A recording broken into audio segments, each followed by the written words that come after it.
What is up, everyone, and welcome back to episode 3 of First State Unsolved. If you have listened to episode 1 and 2 and you're still here, I am so grateful for you. Thank you very much. Thank you for hanging in. It's going to get better, I promise. Audio quality is going to get better. I'm practicing, I'm learning.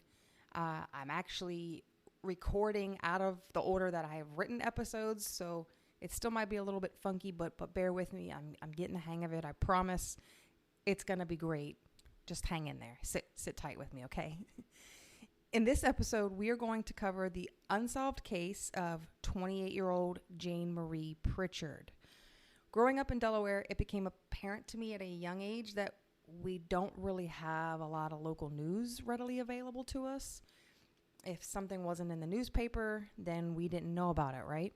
Because big news stations here in northern Delaware, they cover mainly Philadelphia and Jersey. I'm pretty sure lower Delaware, you get a lot of Maryland, Baltimore news. And they sprinkle in some big major things that happen in Delaware, right? They'll sprinkle that in once in a while, like the Christiana Mall shooting that just happened not too long ago. News stations cover that. But, no one wants to talk about the good things, right? So people only really see the sad or the bad that happens. But with social media becoming a place to find news now, it's a little easier to stay updated and to learn about the not so bad all the time. I follow a page called First State Update. I follow WDEL. Delaware Online has social media presence, but there are advances. But a lot of the cases I'm covering happened years ago. I have here in my notes a long time ago, not necessarily a long time ago, but they happened years ago, right? So there isn't information available on those social media sites. I had to do some digging. If I didn't speak to a family member of the victim, I did digging, just like I did for this episode with Jane.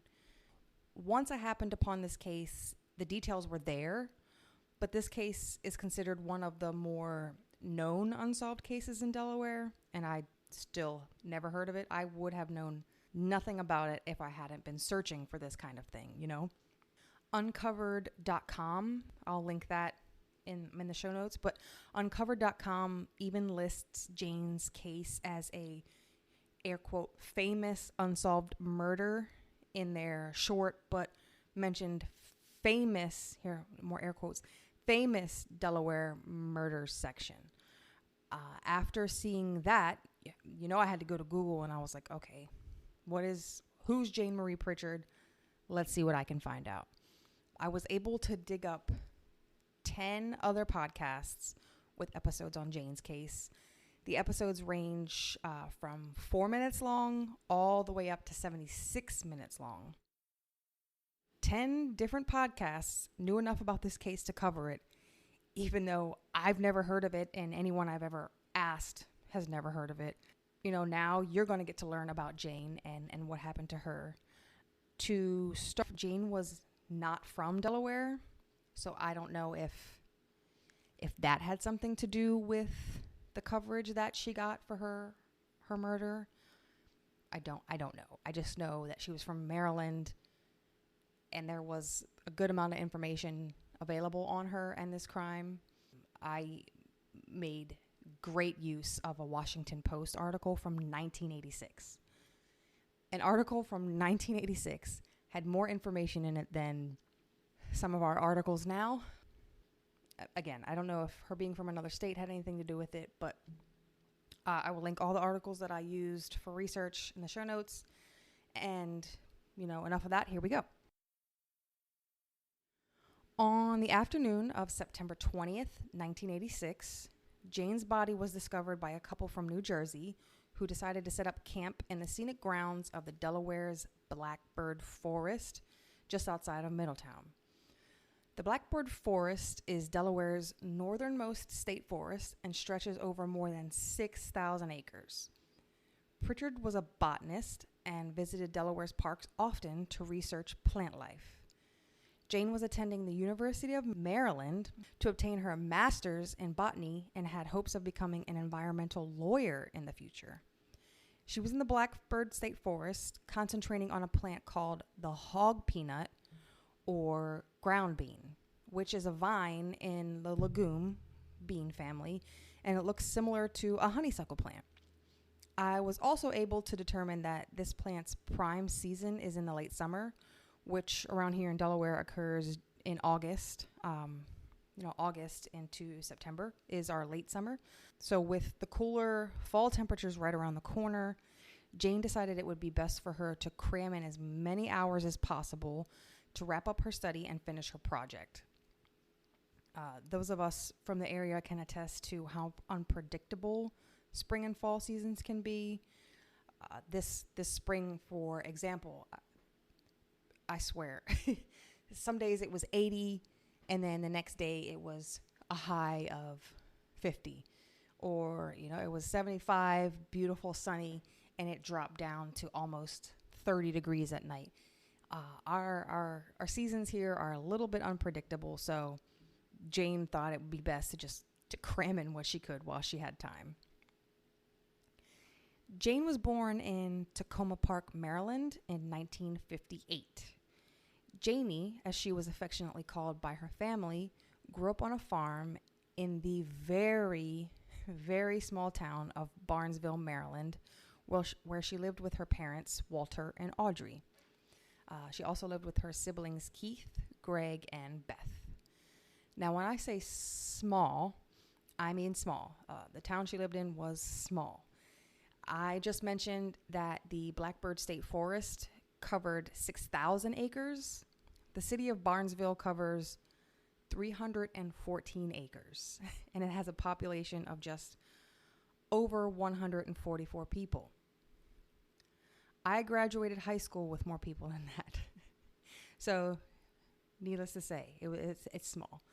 The Prichard family raised horses and cows on their farm, and Jane's love of plants really began to take off there in that environment. Keith recalled that his sister was, quote, was always an outdoor person, end quote. And Mrs. Prichard stated, quote, a house was not a home unless there was something green, some growing thing in it. She was always interested in plants and always growing something, end quote. Jane graduated from Poolesville Senior High, I think it is, Poolesville. She graduated in 1976 as valedictorian and graduated in 1980 from Western Maryland College with honors. This is when she went to work for the Maryland National Capital Parks and Plannings Commission as a gardener at Brookside Gardens in Silver Spring, Maryland.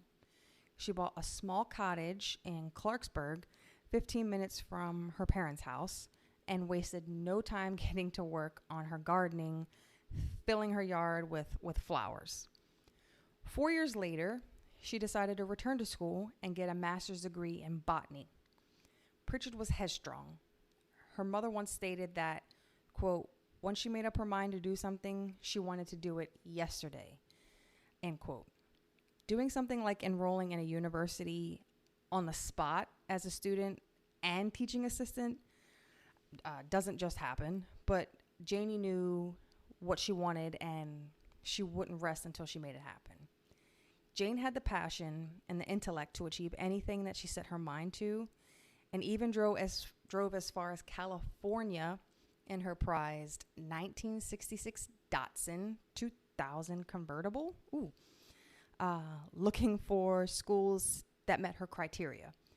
Luckily for everyone, her family included, she found a home at University of Maryland and couldn't have been happier. One day, Jane's family was on a horseback ride near the Sugarloaf Mountain when Jane discovered the hog peanut. She became fascinated with the way the leaves on the vine followed the sun throughout the day and wanted to learn more about this unique plant.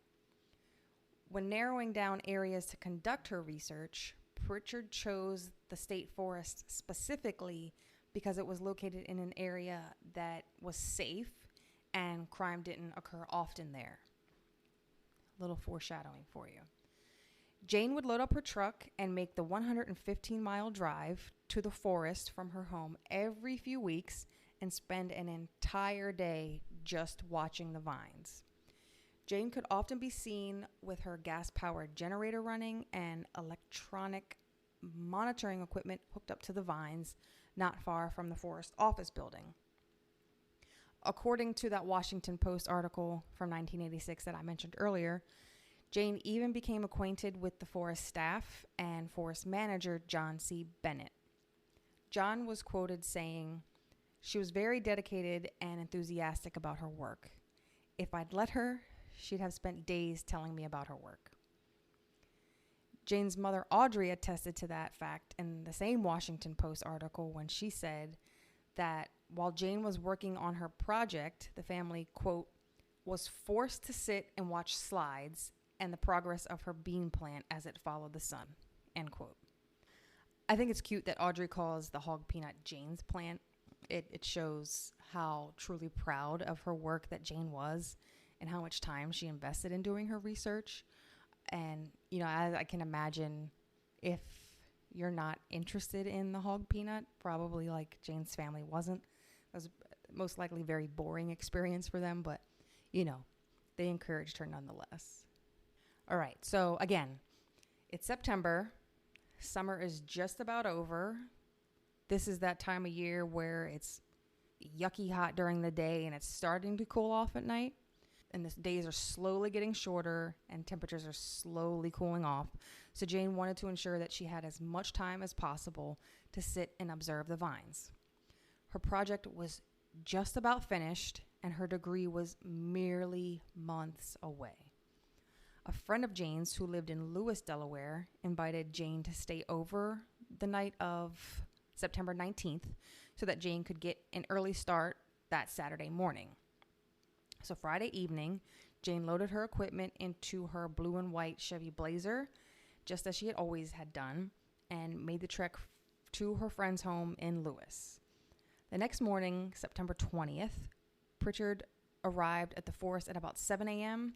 and parked her truck along a dirt access road to set up her equipment roughly 90 feet into the forest.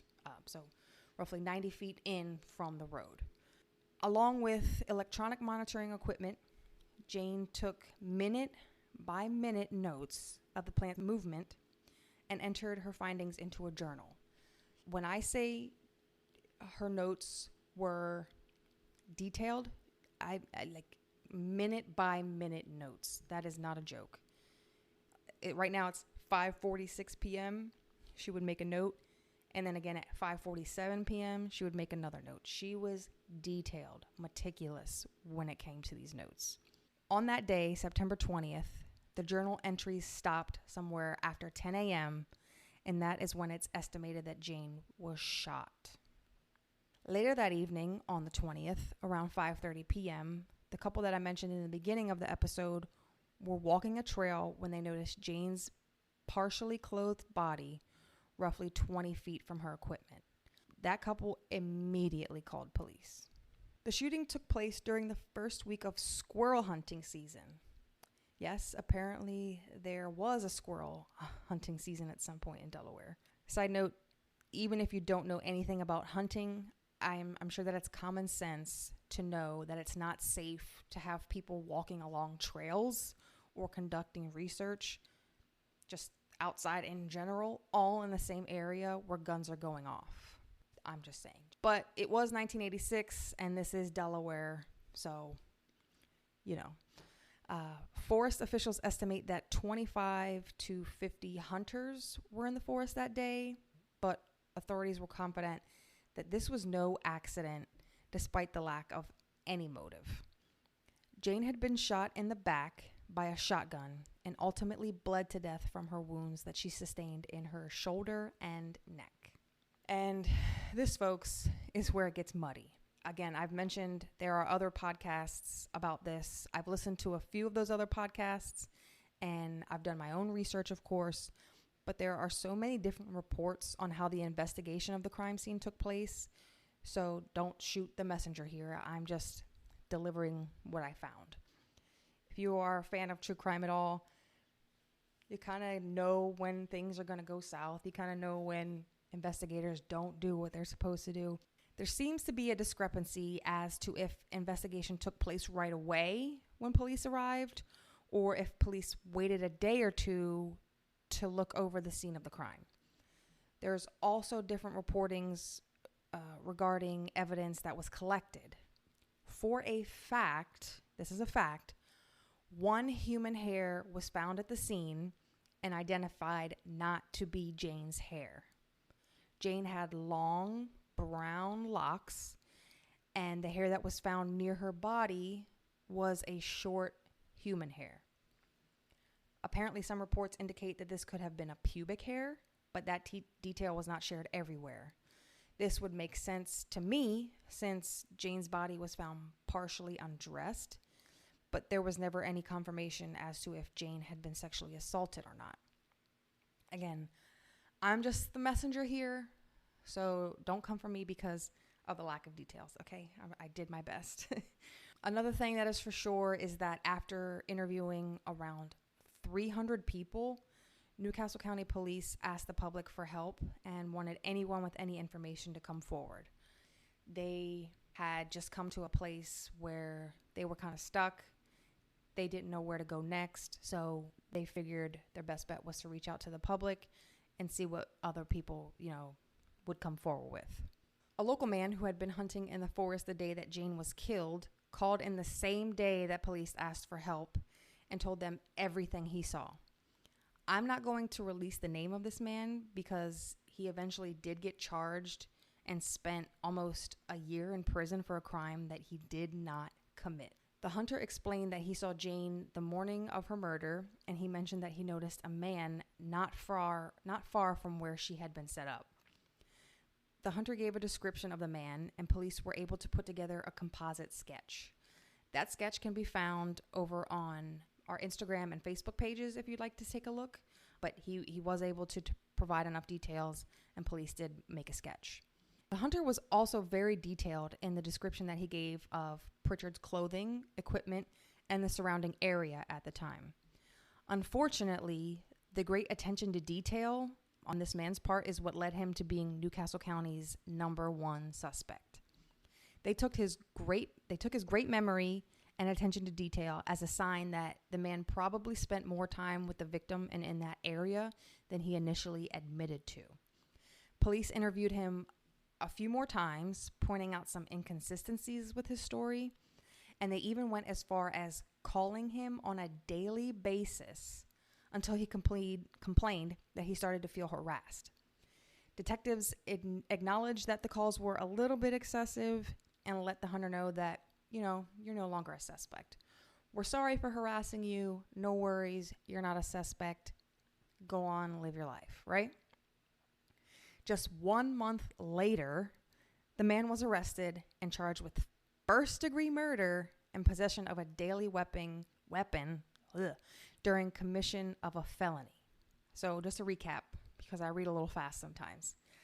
The cops were like, this guy doesn't seem right. There's little indiscrepancies here and there. This man probably told the story so many times, things change after a while. But they interviewed him, called him on a daily basis, harassed him. And then when he pointed out, you guys are harassing me, they were like, oh, no, we're sorry. You're not a suspect. And then just come back around and arrest him a month later. That's insane. And again, he was charged with first-degree murder. First-degree murder is essentially premeditated murder, and the punishment is typically the death penalty.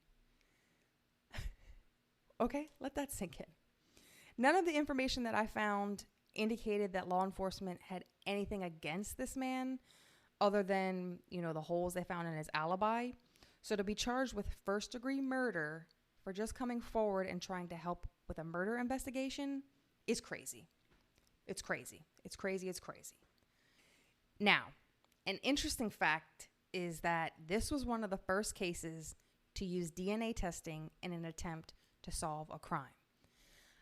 I couldn't verify if that means this was, one of the first in the world, one of the first in the U.S., but This was a very big deal at the time, and law enforcement only had one shot. The single human hair found at the scene of Jane's murder was personally escorted to a lab in California by Detective James Hendricks.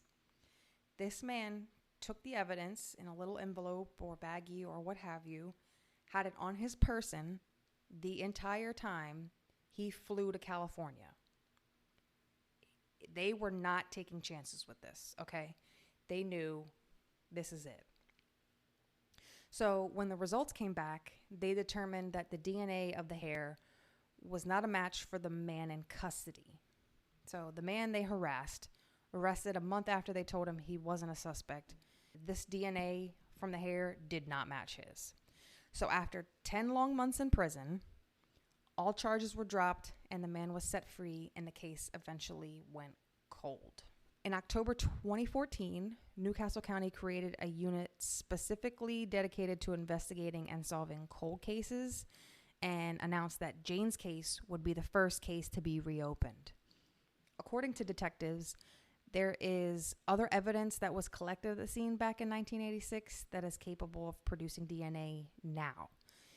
Maybe at the time, with the limited technology, DNA was not able to be lifted from the items that were collected. I'm not sure, but it has now been 8 years since the case was reopened, and there has been no new information released. The Prichard family has remained hopeful that Jane's killer will one day be identified and still hold her close to their heart. Jane's parents still live on the family's 38-acre farm and still owned Jane's prized Datsun to this day. I will post a photo of Jane. There's only one photo online of Jane. It's the photo of her in a white dress. At first, when I first saw it, I thought it was like a wedding photo, but it's not. But there's literally only one photo that I could find. And that's it, everyone. I know it's short. I'm sorry. I'm not sure what length people are expecting from me at this point, but I'm still trying to get the groove, still working on things. Episodes are hitting at, close to 30 minutes, which I think is a good amount of time. Maybe in the future we'll get longer episodes, but who knows? And, for Jane's family, I hope they do get justice one day. I did reach out. I'm fairly sure I found Jane's sister Beth on Facebook, and I did reach out. She didn't respond. It's kind of the running theme here, but that's okay. If I ever do hear from her and, she has anything to add, I would love to provide an update at some point. Anyone with any information at all, I doubt it, because this was 1986 we're talking about, but you never know. Maybe a parent or grandparent heard something, saw something, you never know. So anyone with any information at all is asked to call Detective Thomas Orzechowski. I'm sorry, sir, I did not mean to butcher your name. But you're asked to call him at 302-395-8110. Tips can also be given at Newcastle County's website.